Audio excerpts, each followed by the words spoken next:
In the summer of 1889, a beautiful socialite vanished from her Newport estate without a trace. No ransom. No witnesses. No body.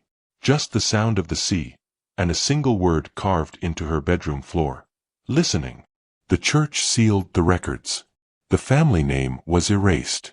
But the key she carried was found again, decades later, melted into salt, still warm to the touch. What happened that night was never meant to be known. But the humming never stopped. And now, we've found the other half of the door. The untold story of the disgraced socialite who disappeared, Newport, 1889. This was only the beginning. There are more doors, more names, more truths buried beneath salt and stone. If you want them uncovered, follow the voice. Before we begin, be warned, once you hear her story, something hears you back. Subscribe now. Listen closely. And don't look behind you while the humming plays. Let's begin to the story. They say the sea air in Newport can hide the rot of any corpse, so long as you perfume it with enough old money. That summer in 1889, the gilded mansions along Bellevue Avenue gleamed like false teeth in a dying man's mouth, their windows lit by gaslight and scandal. It was during one such luminous season that Marguerite Bellamy, the last heiress of the decaying Bellamy estate, vanished without a trace. She had been the kind of woman whose presence seemed to dim the chandelier just slightly, as if the room itself felt uncertain in her company. Her family's fortune came not from industry or inheritance, but from something more elusive: whispers of land deeds forged in the waning colonial years, discreet alliances with ship captains who trafficked in goods unspoken of, and the quiet blessing of a certain defrocked priest whose name no one remembered but whose black gloves always smelled faintly of myrrh and iron. Marguerite had long been considered a liability to her lineage. Too beautiful, too outspoken, too disobedient. She wore mourning lace in summer and hosted séances during Lent.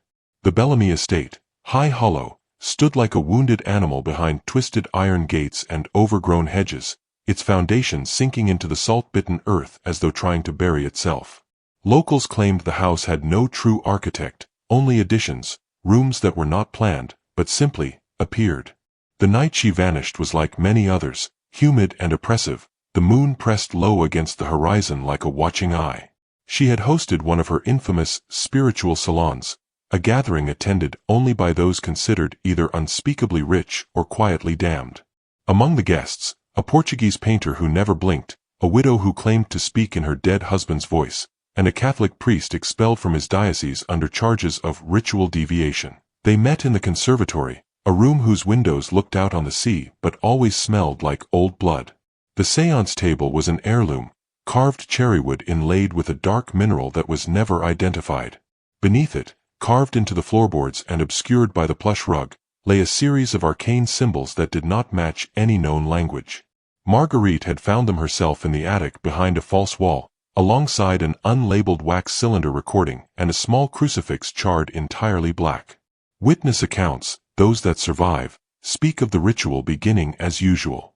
Candles were lit, each marked with a sigil drawn in ash. Psalms were murmured, although not ones recognized by any church. The priest wept softly as he recited from a leather-bound text whose pages appeared blank to anyone else.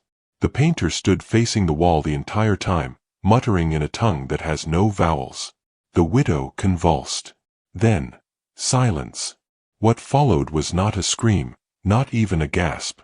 It was a stillness. A pressure. The kind of hush that falls in old sanctuaries moments before a casket opens. Every candle extinguished at once, not from a breeze, but as if drawn inward by some great inhalation. When the lights were relit, Marguerite was gone. At first, it was assumed she'd fled. A scandal, no doubt. Another Bellamy woman escaping the weight of her own cursed lineage. But her possessions remained. Her slippers at the foot of her bed. Her diary, the last page violently scratched out. Her dogs, found dead the next morning, their bodies arranged in a perfect circle in the parlor. The servants who had not fled that night resigned by the week's end, those that could still speak, anyway. The priest was found days later, wandering the cliffs barefoot and whispering to the gulls. His tongue had been removed, crudely, but no blood marked the wound. His journal contained only one legible phrase, repeated over and over. She opened the wrong door. Investigators, those sent by family, not the police, unearthed strange details. In the root cellar beneath High Hollow, they discovered a hidden passage, narrow and winding, that led to a stone chamber beneath the seawall. There, carved into the rock, was a relief of a woman kneeling before a crowned figure with hollow eyes and no mouth. The figure's arms were raised, not in blessing, but in warning. Its hands were reversed, palms facing backward. What most disturbed the men, however, was the object found in the chamber's center, a child-sized coffin, sealed in salt and lead, its lid etched with the Bellamy crest, and beneath it, the phrase, "Speak not the name, lest the name speak back." It was opened once. Only once. The man who did so, a Pinkerton hired in secret by a Boston uncle, cut his own throat with a letter opener within the hour.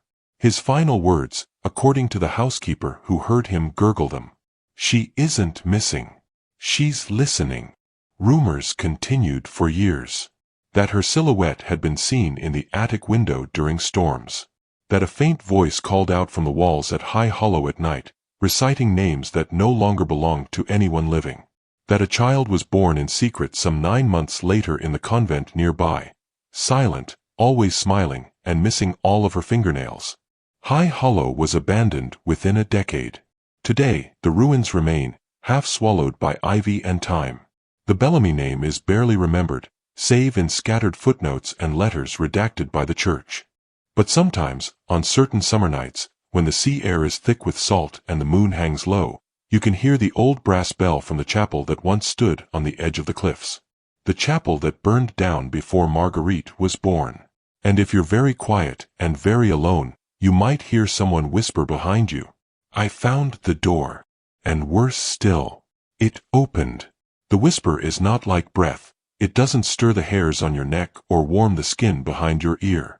It arrives as if spoken inside your skull, behind your eyes, like something ancient and wet has pressed its mouth against the base of your mind. No one ever sees the door. That's the horror of it. The door finds you. The archivist from Providence came next. Hired by the diocese in secret, his job was to catalog what remained of the Bellamy papers. They'd surfaced unexpectedly. 2 crates delivered anonymously to the Historical Society, wrapped in oilskin and marked only with a wax seal, cracked and unrecognizable. The archivist, a Mr. Pritchard, began work in early October. His notes, found in the margins of his catalog logs, begin clearly enough. Documents brittle, yellowed. Common references to esoteric prayer structures. Frequent mention of the phrase, the hollowing, unknown rite. But the handwriting degrades. By the 7th entry, the lines slant steeply, and there are smudges like soot across the pages. One note reads simply, asterisk, "The light from the lamp bends. Not the shadows, the light." Pritchard disappeared on the 12th day. His office was locked from the inside. All windows nailed shut. The only sign of disturbance was a small circle of salt surrounding his desk, untouched. And on the wall, scrawled in ink or perhaps something darker, the same phrase the Pinkerton had muttered. "She isn't missing. She's listening." The crates were taken away, destination unknown. But not before one of the documents was photographed by a junior assistant. The image, largely illegible due to water damage, showed what appeared to be a confession letter, unsigned, undated. Only one full sentence could be read beneath the stains. They made her kneel before it.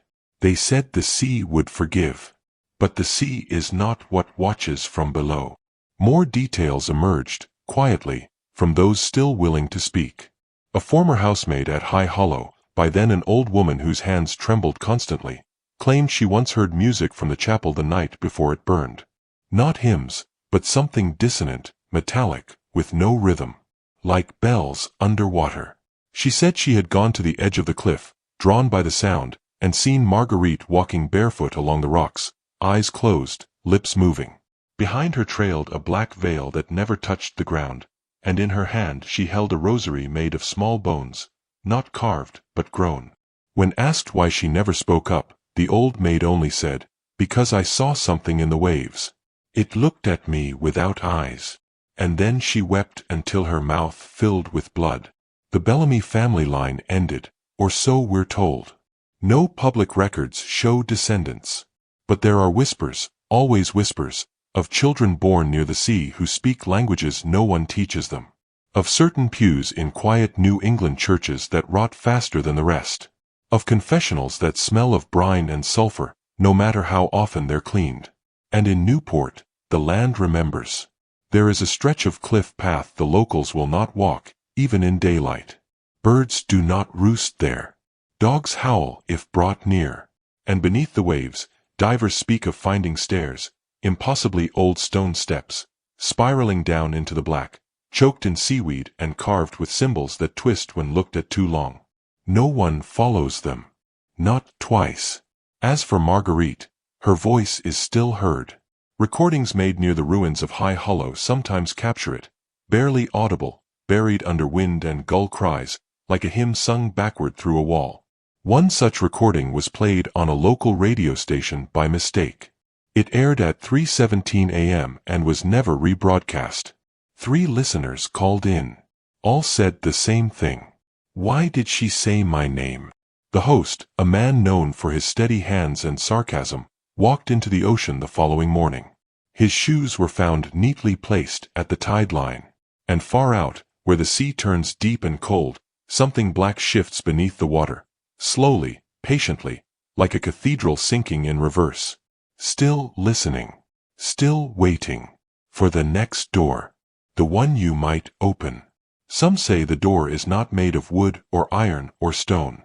It's made of consent, of attention. A crack in the mind, a glance too long at a forgotten symbol, a curiosity that cannot uncoil itself once noticed. That's how it begins. Not with thunder. Not with blood. With listening. The man who inherited the land where High Hollow once stood never believed the stories.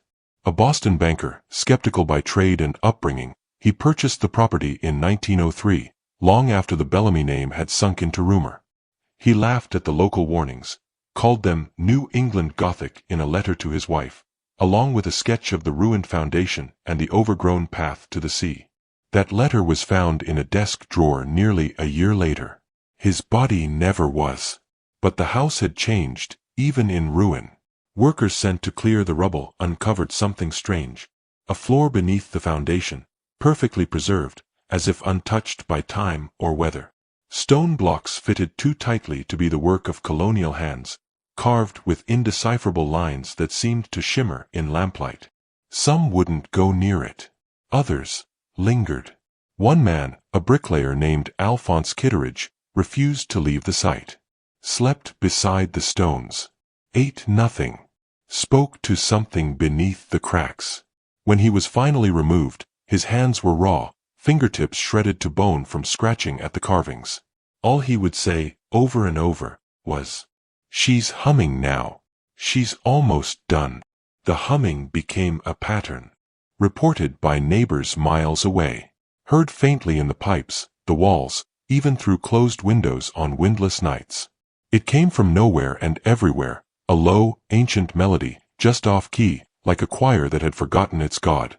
And always behind it, the sound of something breathing, but not from lungs. The Vatican quietly sent a representative that same year. Monsignor Ercole, a scholar of obscure rites, fluent in Latin, Greek, and older tongues that required 2 voices to pronounce correctly. He was calm, prepared.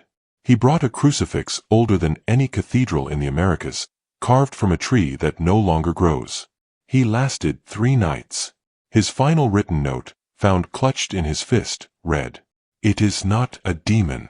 It does not tempt. It does not want the soul. Only the echo." Ercole's body was returned to Rome sealed in a lead casket. None were allowed to open it. No one from the Vatican has returned. But the records they left behind tell more, if you can find them. One file, dated November 7, 1904, includes a transcript of a voice captured on wax cylinder. Most of it is static, but at minute 6, there's a moment. "I can see you. Your eyes are open, But you dreamed the wrong way. That was all. 2 seconds. The audio ends with a hiss of the wax unraveling itself, as if the sound had become too heavy for the cylinder to bear. The archivist who transcribed it, Father Jules Caro, a young Jesuit on loan from Montreal, resigned 3 days later, abandoning the church entirely. He left behind a note written in trembling script. She doesn't speak to hear herself. She speaks so the silence can follow you. By then, the ground around High Hollow had changed. The grass refused to grow. The trees that once loomed over the estate curled away, leaning back as though recoiling from something beneath. Animals avoided the area entirely. Even the gulls flew wide around it, as if warned by some deeper instinct. Locals began reporting strange dreams, vivid and recurring, always the same, a narrow hallway of pale stone, flickering with dim candlelight. A scent of salt and rot. Footsteps echoing not behind, but within the dreamer. And at the end of the corridor, a door, not large, but ancient, without keyhole or handle, pulsing faintly as if breathing. Some awoke screaming. Some didn't wake at all. And still the sea crept closer. Not with waves, but with pressure. As if the tide itself were kneeling, listening. One fisherman, his boat stalled a mile offshore, claimed to have seen a figure standing atop the collapsed bluff where High Hollow once loomed. Not a ghost, he insisted. Not something that fades with distance. This was solid, pale, head bowed, hair flowing unnaturally in windless air, hands clasped in front of her, as if in supplication or judgment. He turned his boat around. He never fished again. The townsfolk who still remember the Bellamy name will not say it aloud. Not anymore. The local parish holds no midnight mass. Confessions are no longer heard past dusk. And the bell that was lost when the chapel burned, has rung twice in the last year, heard by no one with the courage to climb the hill and see what made the sound. As for the door, some believe it remains beneath the earth, behind the altar stone where the cellar once stood. Others say it was never in one place to begin with, that it follows the name Marguerite, echoing her devotion to something that predates salvation.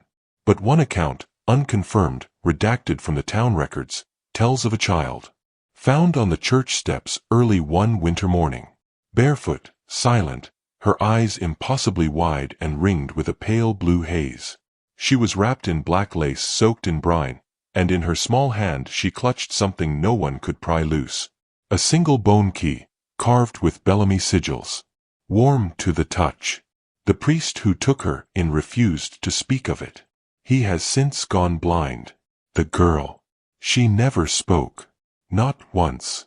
Not in all her days at the orphanage. But she did sing. Softly. At night. Always the same tune. Always with her back to the wall, and her eyes fixed on the darkest corner of the room. And those who heard her humming said the same thing. They dreamed of the door. And this time, it was already open. The orphanage that took the girl in was one of the old Catholic missions.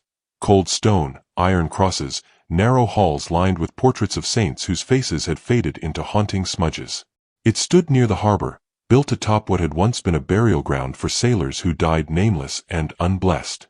Some said the ground never took kindly to consecration there. Her name was never discovered. No record of her birth, no witness to her arrival. The nuns called her Clara, not out of affection, but because the name meant bright, and they hoped, perhaps foolishly, to invoke some kind of holy light into whatever shadow she had brought with her. Clara did not cry. She did not laugh. She blinked infrequently, and only when someone else did.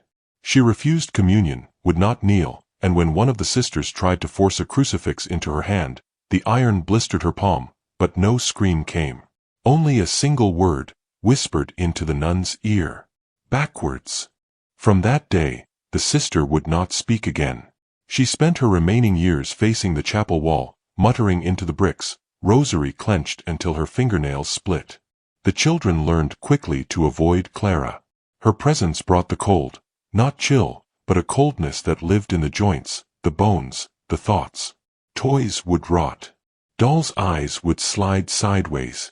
Dreams turned gray, like fog on a mirror. The singing, too, changed. Louder now, and clearer.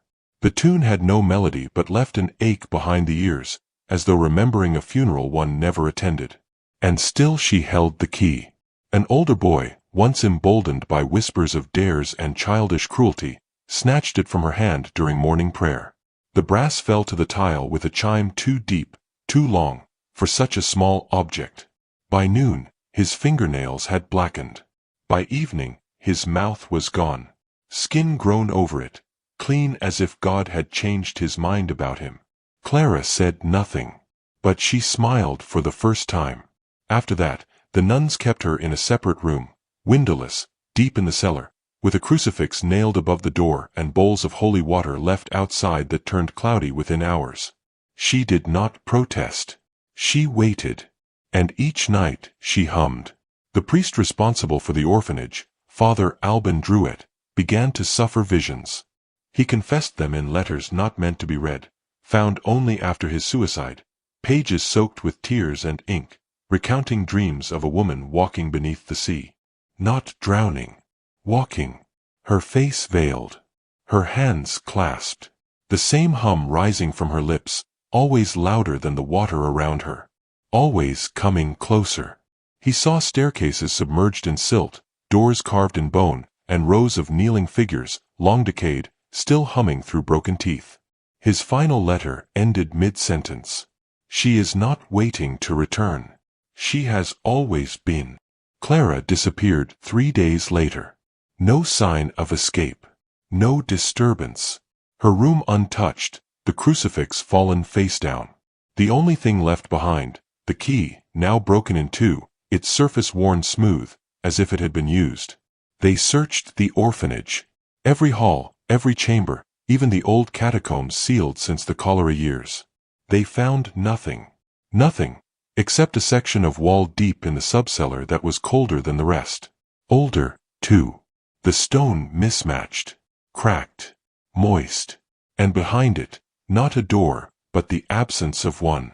A space shaped to suggest something had once been there. As if a frame remained after the picture had walked away. No one spoke of Clara after that. The orphanage burned down a year later. Faulty lamp oil, they claimed. But the fire burned cold, blue flames that left frost on the ground instead of ash. To this day, the ground refuses to be rebuilt. But on still nights, from beneath the cracked soil and salt wind, some say you can hear it again. The humming. A girl's voice, soft and slow, singing a song with no name. And if you listen too closely, you might hear her pause. You might hear her speak. I've found another key. They say the sound of her voice doesn't carry through the air like normal speech. It folds inward. It finds you. In your sleep. In the echo of your own breath. In the lull between heartbeat and silence. The moment you notice it, just once, you've already been heard in return. Decades passed, and Clara's name was lost from every surviving ledger, scratched out or faded into mildew. But the key, now broken, resurfaced. Or rather, half of it did. It appeared in 1937 during a quiet estate auction in Newport, buried in a velvet-lined jewelry box mislabeled Miscellaneous Relics. The box was purchased by a collector of religious antiquities, Dr. Emery Vale, a former seminary student turned private archivist with a fixation on discarded saints and forbidden liturgies. Dr. Vale's journals, unearthed from the cellar of his brownstone following his death by self-immolation, contained the clearest description of the artifact. Bone, but not of any known species. Smooth, as though worn by centuries of touch. The sigils etched into it shift subtly when viewed in candlelight, not change, but imply motion. A hinge on one end, broken, suggesting a twin piece once completed it. When held against the chest, it vibrates faintly, as if remembering something. Or someone. He never located the second half. But he dreamed of it. Pages and pages of sketched doors filled his final notebooks, some upright, some sunken into the earth, some circular, impossibly wide. In one of the last entries, he described a door not meant for walking through, but for letting through, and in the margins. She's not outside. She's behind. The fire that consumed Vale's home left most of his collection untouched. All except the key fragment, which melted not into ash, but into salt. Pale, crystalline salt that smelled of wet wood and old stone. The investigators found his charred remains still kneeling before his hearth, as if praying, or waiting to be received. After that, sightings began again. A woman, barefoot, standing in the shallows off Brenton Point during full moons. No footprints. No vessel nearby. Her dress soaked through and clinging, her head tilted as if listening to something beneath the waves. She never moved. Never acknowledged the witnesses. Some tried to call out to her. Those who did began hearing the humming. Not in their ears, but in their bones. One young woman, a pianist from Providence, became obsessed with the melody. She claimed it came to her in dreams, clearer each time, until she could play it from memory. The piece had no name, no clear key signature, notes that seemed to fold into each other, some impossible to record. During her final recital, she performed it live. The audience of 42 sat paralyzed in a rapt, trance-like stillness. 3 of them never spoke again. The pianist left the stage in silence, walked calmly into the river behind the concert hall, and disappeared beneath the black water without a ripple. Her shoes were found the next morning, neatly placed, and beneath them, scratched faintly into the concrete. She's walking the stairs again. Those who study these patterns, quietly, in the margins of universities and monasteries, have begun to piece together something older than the Bellamys, older than Clara, a liturgy of reversal, a devotion to not light, not darkness, but echo, a worship that requires no altar, no offering, only attention. The door, they believe, does not open all at once. It opens in people, one by one. A man in Vermont carves symbols into the walls of his barn after touching a piece of driftwood that sang. A blind girl in Lyon writes poetry about a woman with backwards hands and lips stitched into a smile. A child in Tokyo draws the same humming woman each morning, eyes pitch black, mouth open in a silent song. They do not know her name, but they know she is closer. They feel it in the cracks, in mirrors, in water, in the hush just after prayer ends and before the priest exhales. And lately, very lately, people have begun to dream of a door again.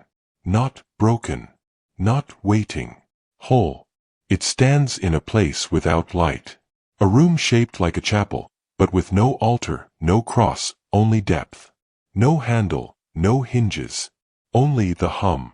And above the arch, written in a language that must not exist, is a single truth etched into the stone.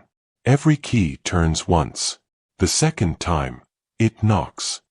And when it knocks, it's never from your side. The sea never gave Marguerite back. Nor Clara. Nor any of the others. Their names, their breath, their final glances, lost in the quiet places beneath the world, where stories are no longer spoken, only felt. Where doors do not separate space, but time. Where the past is not past, only sealed. For now, the Bellamy estate is gone, overgrown, its twisted gates rusted into the earth. Nothing remains above ground but moss and stone.